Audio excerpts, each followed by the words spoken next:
The whole framework of the 7 enablers is about giving us some focus. So let me just walk through. We've got architecture, measurement, governance, change, mindset, capability, and support. Welcome to Process Pioneers, the show that takes a deep dive into the minds of decision makers, key influencers, and process experts who are pioneering the world of everything process. Welcome to the next episode of Process Pioneers. My name is Daniel Rayner. I'm the host of Process Pioneers. And if you're joining us for the first time, a warm welcome. We are over 160 episodes into this podcast series at the moment, and we have quite a diverse range, broad topic of conversation with many different process practitioners and experts in the space, and very insightful. I encourage you, if it is your first time, plenty of episodes for you to go back and glean from. If you have been listening to the conversation or the podcast for some time, we would appreciate any ratings, any reviews that you can give us. Our whole goal is to continue to spread the topic of business process management. As our guest of today has said in the past, we want to spread process infection. And so getting your ratings and reviews, that's certainly going to help us out in doing that. But our guest for today, Mr. Roger Tregear, you would be very familiar with this man, or you should be very familiar with this man. He needs no introduction. He's been on this podcast series a number of times already in different capacities. So if you enjoy this conversation, there's plenty more episodes for you to go watch. But Roger, thanks again for catching up, sitting down with me. It's going to be a great conversation. Thanks, Daniel. It's great to be back.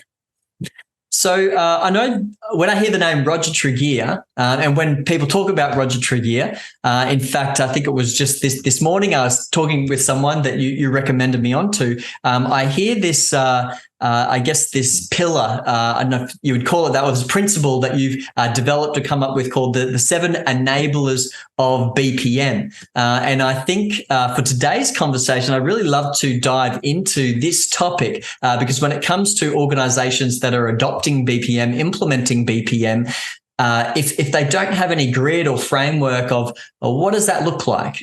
Is it, for a lot of people out there, it's mapping processes. Is that what BPM is? And so I think today I want to debunk some of those myths or for the audience and maybe for first-time listeners by diving into your 7 enablers. So maybe we can kick off with that. If you can give us a bit of a summary of what are the 7 enablers of BPM. Yep, sure. So the 7 enablers came about because, years ago, decades ago, when I was first looking at process and working with organizations who were perhaps doing it well, seemed to be doing process management well, or others who weren't doing it so well, I just started thinking originally, what is it that the people are doing right and what's missing for the others?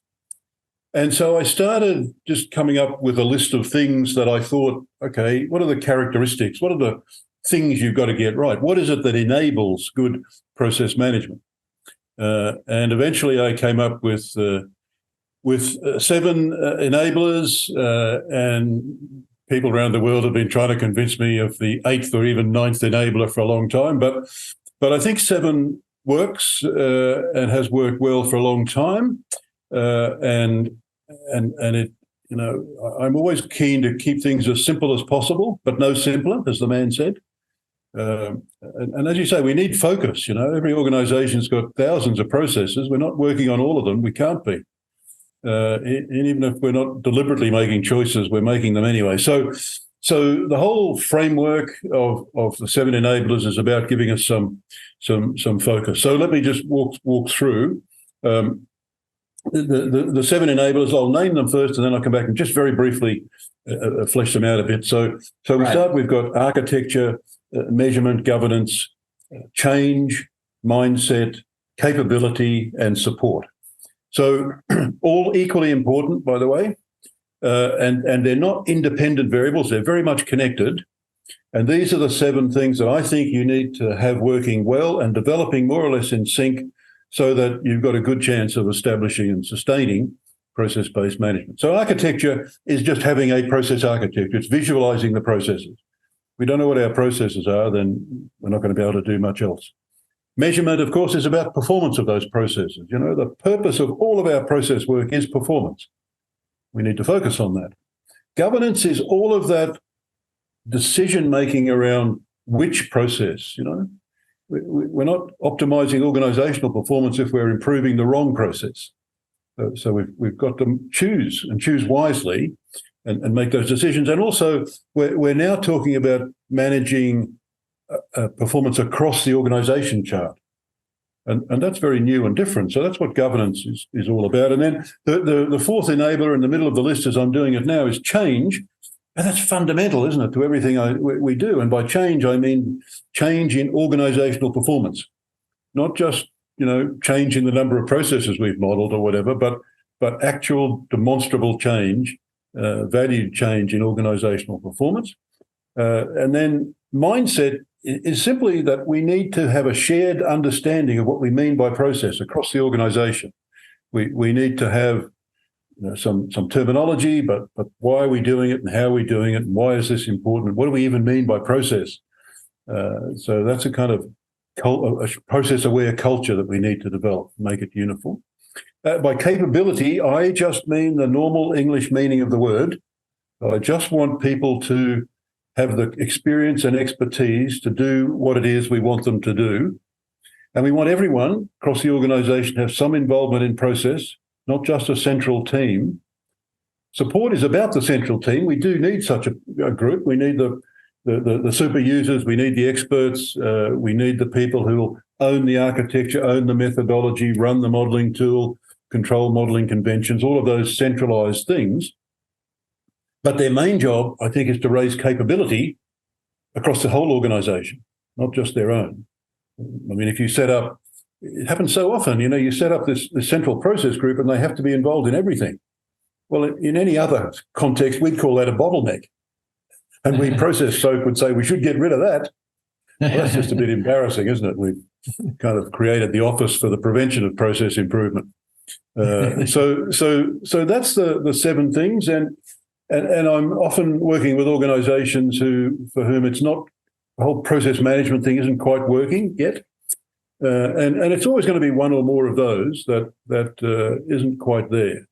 And so you need a plan for each of them. None of them happens magically. You need to think about each and have a plan, a simple plan. The mindset, there needs to be some kind of communications plan for capability. You need some development plan. Obviously, you need the architecture.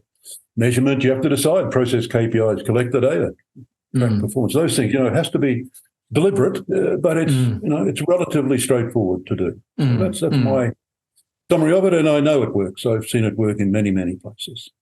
Yeah, great. No, I love that. It's very thorough, and I love what you were saying about, in particular, the support one, like a central support team to raise that capability across the organisation. I think that everyone is involved in a process in some way, shape, or form, from your senior leaders to your frontline operational employees. And so how do we enable that? How do we support them? How can we empower them to contribute and play a significant part in the process and the processes? And I think that's so key. Now, you listed out those seven there, from architecture through to support. Is there any significance in that order?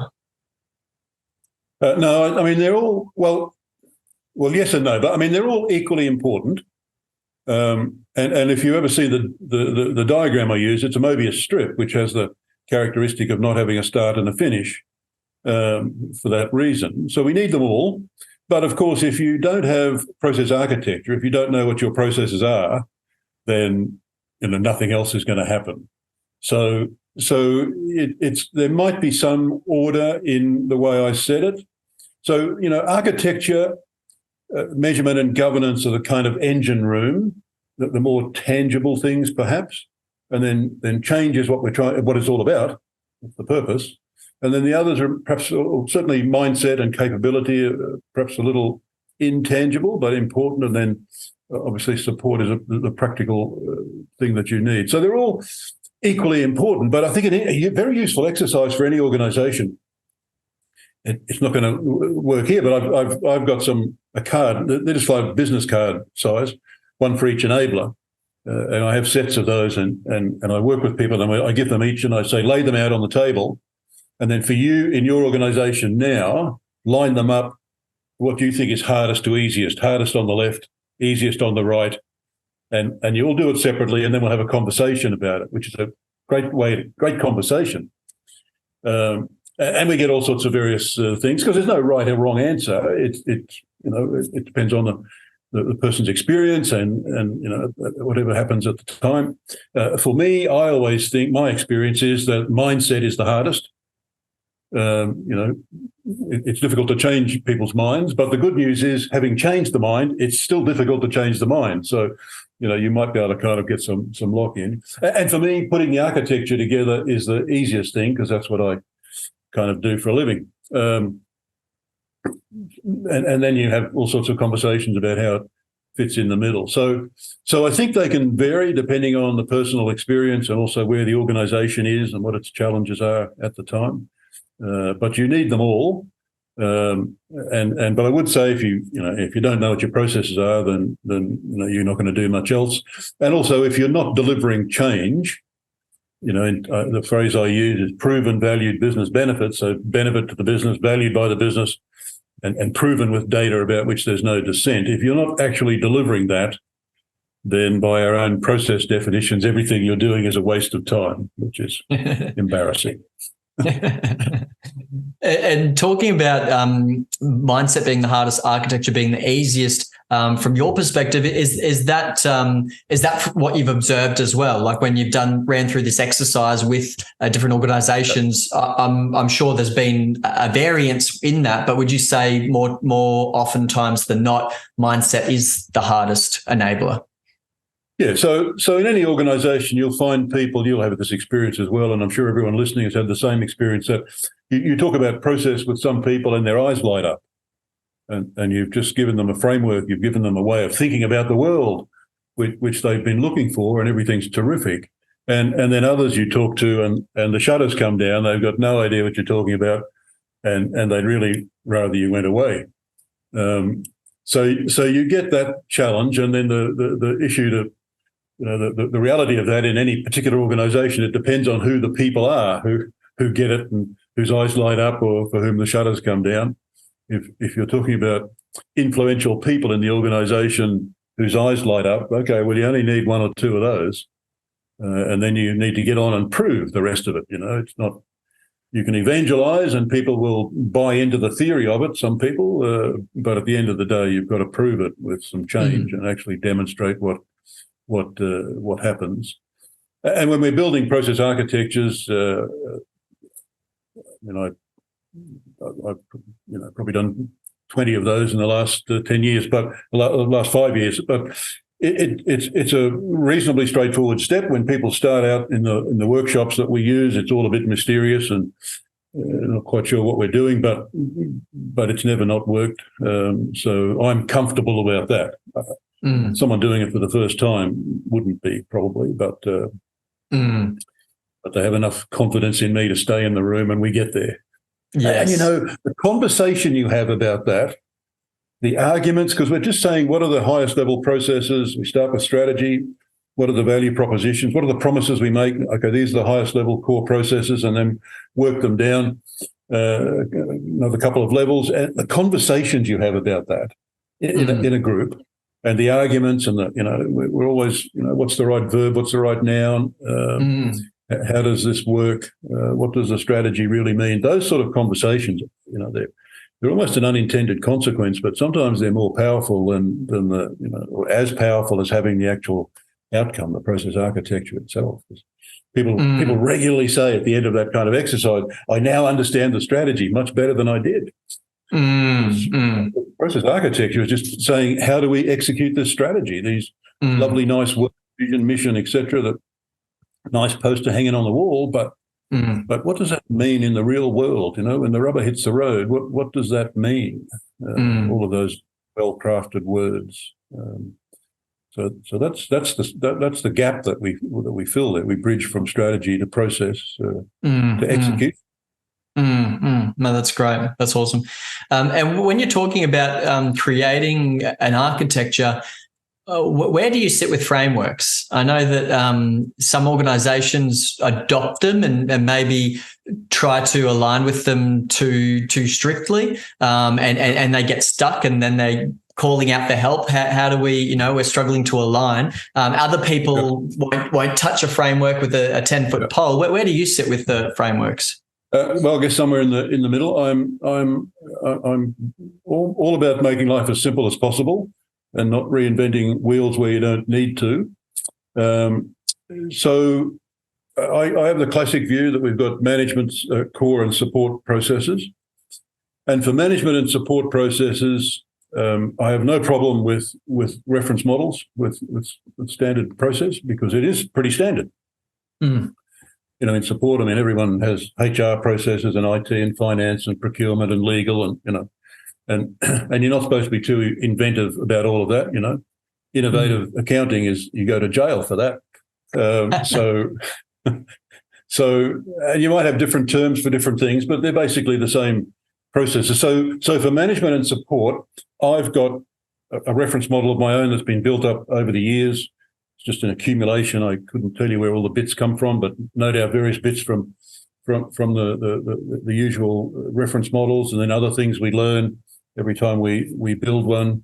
And when we're doing management and support, we just go through the reference model and say, do we do this? Yes, we do. Is that what we want to call it? Yes. Okay, move on. Change the name. Okay, do that. No, we don't do that one. Okay, and we go through that for management and support. And then we say, importantly, is there anything else? Is there something unique to you? Because a reference model, we need to remember, is everybody else's processes. By definition, that's how it's defined and maintained. It's not necessarily ours. And then for the core, I don't like reference models at all. There I start with a blank sheet. And we start with the strategy, vision, mission, objectives, purpose statement, mandates, whatever it's called. And we go through that, perhaps literally with a highlighter, go through that looking for the promises we make.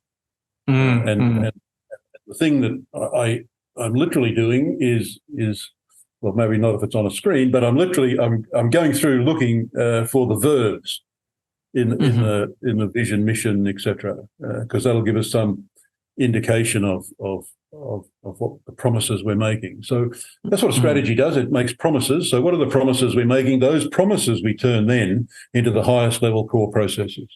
And maybe there's one or two or three or four that's something like that, but maybe it's only one. That's and now we've got the highest level core processes, and we have lots of conversation about that. And then we test that by saying, okay, if that's the highest level, what are the sub-processes of that? If the highest level is level 1, what are the level 2 processes? And then what are the level 3 processes?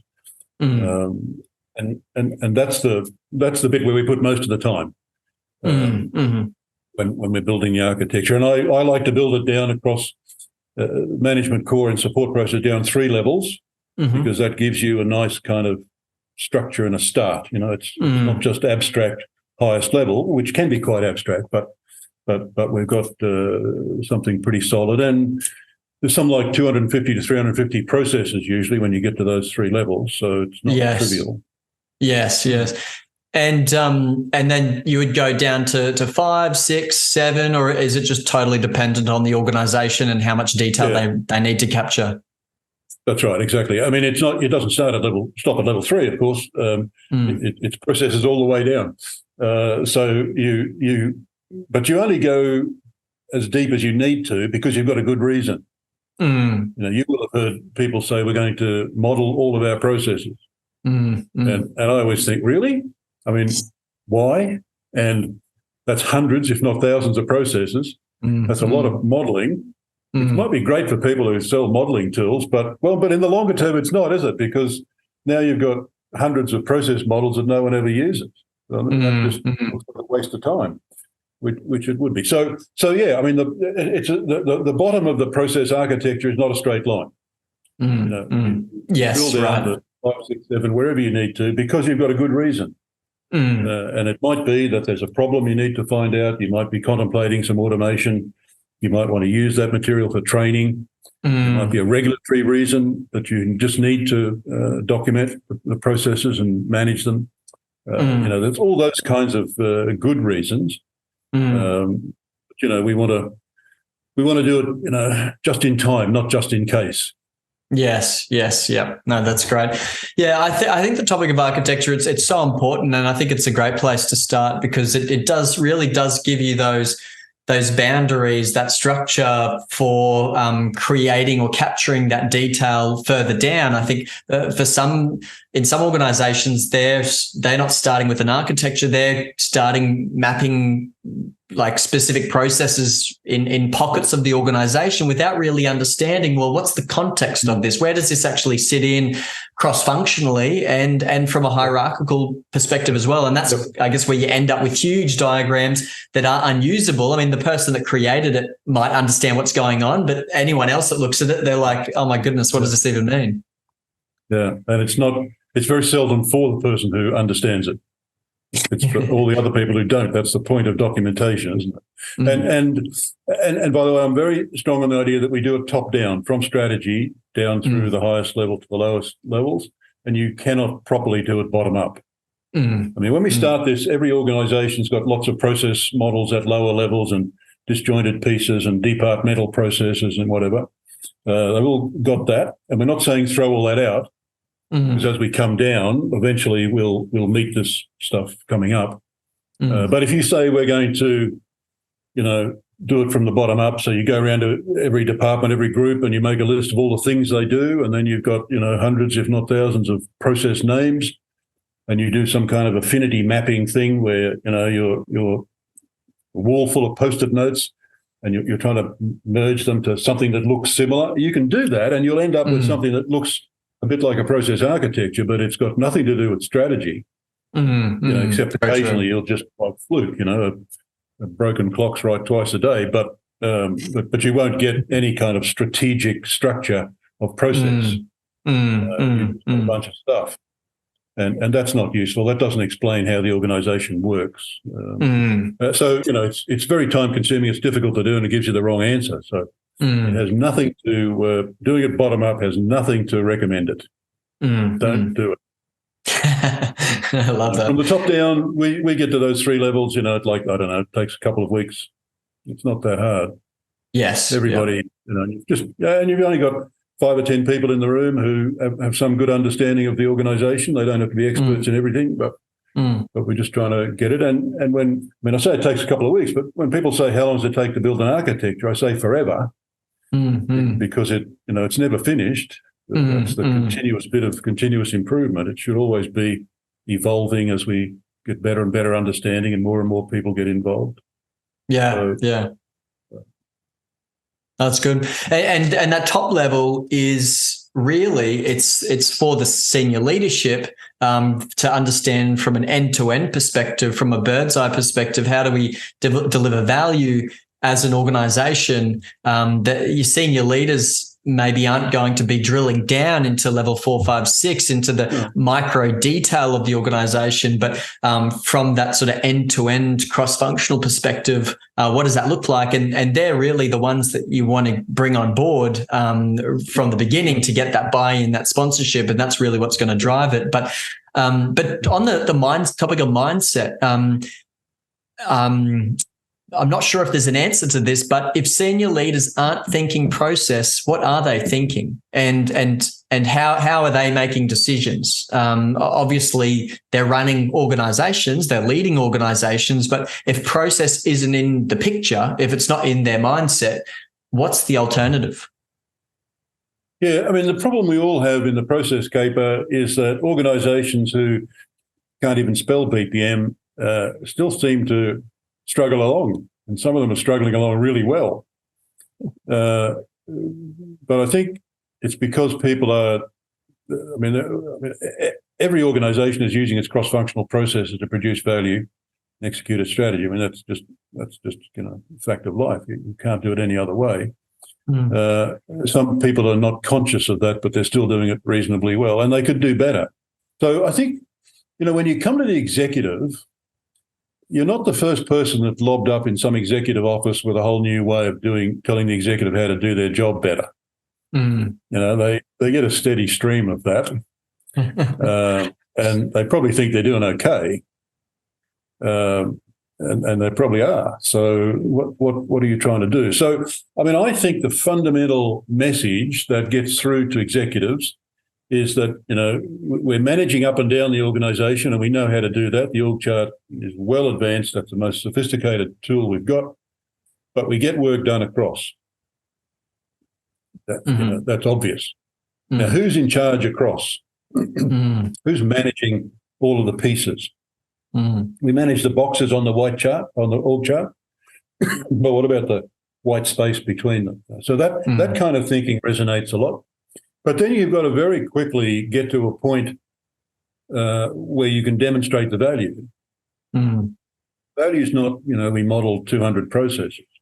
The value for those executives has got to be, we solved the problem. We stopped customer churn. We've increased revenue. We've cut costs. We've shortened the time from idea to product launch. Whatever it is that's key for the organisation, then we can actually demonstrate value, and also to allay all of their fears. Because sometimes when the kind of process evangelists are sitting in front of them, they sound like some kind of process terrorists, because we're our eyes light up and evangelizing, and we want to make change, and it sounds like we want to change the whole world and build this whole new management structure around process.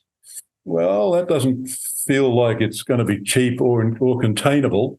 So, we have to kind of tone it back a bit and just be talking about the benefits that we can deliver, and then get on and demonstrate them. Right? Build the process architecture.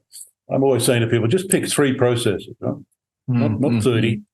You do it for 1 if you like, but 3 is a nice number. And set up the process KPIs and collect the data, and start understanding this process. Get some profound knowledge about the process, where it's going, where its problems are, where its problems might be. What are the risks into the future? Everything's working well now, but if we doubled the transaction volume, for example, would it fall in a heap, or would it, what else is changing in the world? All of those kind of questions, and get to a point where you can demonstrate the value, and demonstrate to the whole organisation that it's worth doing. The central team is not going to be able to go out there and insist people do process work. You've got to create attraction. You don't have a mandate to force people to do it. Nobody made the head of the office of BPM the CEO. You have very little mandate. So you've got to create attraction. You don't have the ability to enforce much at all. So that's where you need to get for everyone, not just at the executive level, but of course that's where the decisions are made. So you've got to have some support there for sure. No, that's great. And so obviously, architecture is huge. Starting with architecture, I think that sounds great. Mindset being one of the hardest or biggest challenges. Which enabler would you say presents the biggest opportunity? So let's just say an organisation has a pretty sound base for all 7 of those enablers. Where do you think they're going to prove or deliver the most value if they focus on one? And as you say, they're all kind of linked together, so that might be a bit hard. But so that's right. I mean, you can't focus on one. They're very interconnected. You start building a process architecture, then you're working on mindset and capability just by doing that, of course. But I think there is if you think about the progression, increasing BPM maturity in that sense, perhaps, I think there is a turning point, a pivot, when you start distributing capability. When you get to the point where there are lots of process improvement projects going on, run by the business, in the business, without the explicit involvement of an office of BPM, without their permission. I mean, using standard methodologies and tools and all the rest of it. So there's always some quality control required. But you've broken through that barrier where the process office, the support team needs to be involved in everything, or indeed running everything. Okay, we're stepping back now. We're still doing the QA, and we're the experts. We'll we're there to help if you need us. But there's a whole bunch of stuff going on out there. It's kind of gone, it's a bit viral. It's gone out there where we've got 50 process improvement projects going on, and you can't do that if someone in the central group needs to be involved in everything. Right. It doesn't matter how big the central group is. At some point, you're still the bottleneck, and the bigger you are, the more expensive you are. And someone will say, "Hey, we could save a lot of money by getting rid of that BPM support group," and that's not the sort of cost savings we had in mind when we started. That's amazing. That's so funny. No, that's fantastic. Well, Roger, I just want to thank you for sitting down with me today. I think that was a great summary of the 7 enablers of BPM. I'll just go over them quickly for those that are listening as a bit of a summary: architecture, measurement, government, change, mindset, capability, and support. And you can certainly find more information about Roger's 7 enablers online through LinkedIn and through his website as well. Architecture is the easiest. And step one, and I love that. Mindset is the hardest, and it makes sense. It's hard to change people's minds, and when you're talking about capability, presenting the biggest area of opportunity, because it really is, I guess, that point where you start to scale the effort and the work that's going in. So. No, that's fantastic, Roger. Thank you so much for sitting down with me again. It's been an absolute pleasure. No, thanks, Daniel. Thanks for inviting me. Always happy to do so.